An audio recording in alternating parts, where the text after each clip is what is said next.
Welcome to Friday. It's November 29th, 2024. Your Day Weather Podcast brought to you by Converse County Tourism. Douglas and Glen Rock, Wyoming are bustling with action this holiday season. Plan your excursion, including fun activities, beautiful downtowns, and historic treasures. Learn more at conversecountytourism.com. Well, folks, we are headed towards sunny, chilly, sometimes brisk weather, brisk with the wind at times. But overall, what we're going to find on this day after Thanksgiving is a weather pattern very similar to what we had Thanksgiving Day.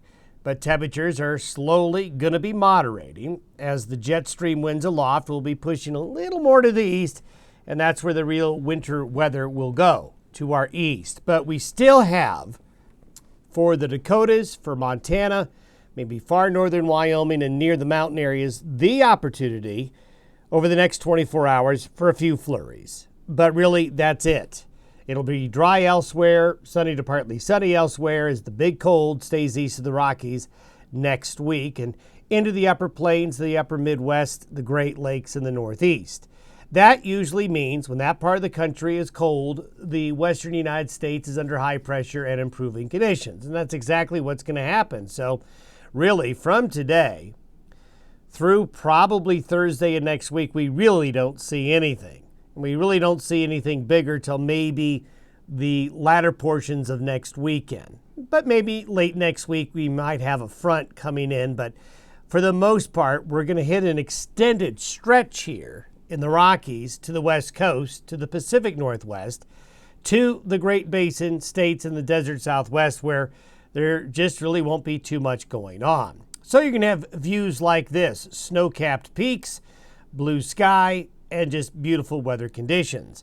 A quick look at the updated snowpack numbers. Now, it's really now about the time of year, early December, December 1, when we really start tracking the snowpack the most seriously. But you can see, even though we're almost not quite there yet, look at all the blue. The snowpack in the Pacific Northwest to the Sierras into the central and southern Rockies is really good. Anywhere there's blue, your snowpack is well above average. Green, you're above average. The yellows and the oranges, well, you're not doing as well. So we have a part here in the Montana and Wyoming Rockies where snowpacks aren't as good. And you can thank the splitting flow we have had this fall for the heavier snows to stay north and south, leaving the middle drier. So we'll see what happens here in the coming weeks in the month of December and as we get into the bigger months of snowpack. And hopefully those areas will get into the green and the blue. But those numbers with the blue, you're far above average. Look at the snowpack in Colorado. Snowpack in Colorado, just tremendous. Look at New Mexico. Very, very good. So not everybody, but a large part of the West, the snowpack off to a good start. The satellite imagery this morning shows the blue, that light blue color, representing low clouds and very cold air. You can see it pushing further into the U.S. So the arch of the coldest air is along and east of that black line there. You can see the streakiness of the clouds. These are some high-level clouds, lenticulars coming off the Wind River Mountains there. So you're going to see some of that.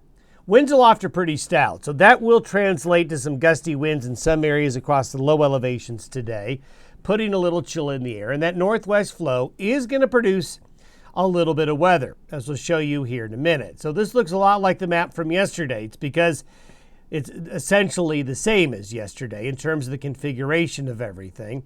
But there are little disturbances coming through the flow like this, and that's what's going to be producing the snow flurries. Notice tomorrow, by Sunday, that high pressure ridge gets cut off up here. And what that does is allow a push eastward of the colder air. This high pressure ridge is going to build over the Pacific coast and into the interior west. So for you folks in the Pacific Northwest, you are going to catch a break after a week of very stormy weather. And that high pressure ridge will spread into the east, while this part of the country in Canada right here is just going to be in a cold trough for the days ahead. Now, this is that cold push we talked about yesterday. The trajectory of the cold air is lined up this way. Right along the margins here is a lot of times where you'll get a little bit of snow flurry activity. between the colder and the warmer air. And there it is. So if you look at the precipitation forecast between now and Sunday, so this is the next 3 days, you can see this light stuff here in Canada streaking across Montana, the Dakotas, into the upper Midwest, maybe even into the Bighorns and Yellowstone Park. You're basically looking at very light snow and flurry activity in this area right here. Nothing that's going to be really heavy, but enough to make things a little slick. There's the heavier snow in the Great Lakes region and across eastern Canada. Some showers and thunderstorms into Florida. Some of that cold air will get all the way into the southeastern areas of the United States as well. And there's your snowfall forecast between now and Sunday. So that's where your travel concerns and your airport delays are going to be, in those blue and pink areas. Going all the way out to Thursday.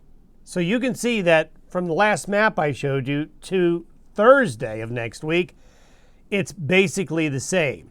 High pressure along the west coast of Canada, the western United States. The trough is over the Great Lakes and the eastern side of Canada. So this is where all the cold, this is where all the snow is going to be in these areas here. Well, generally mild, dry, fair weather is going to be found along the west coast and into the interior.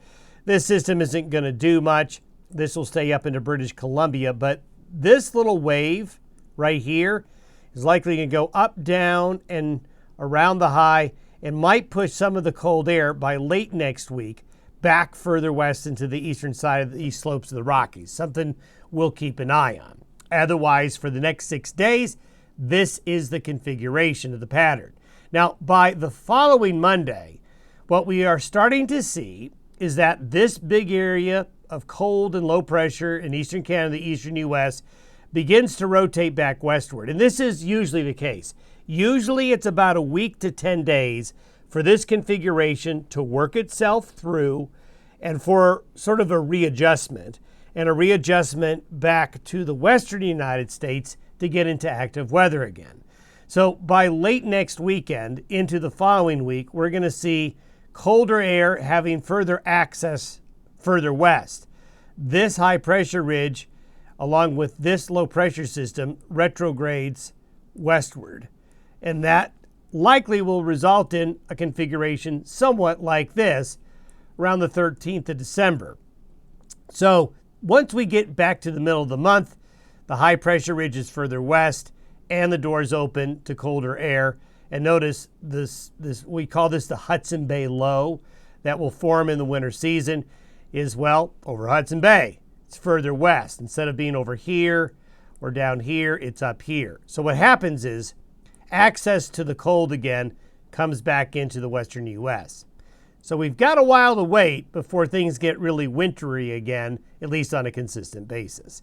Have yourself a good weekend. We'll see you on Monday.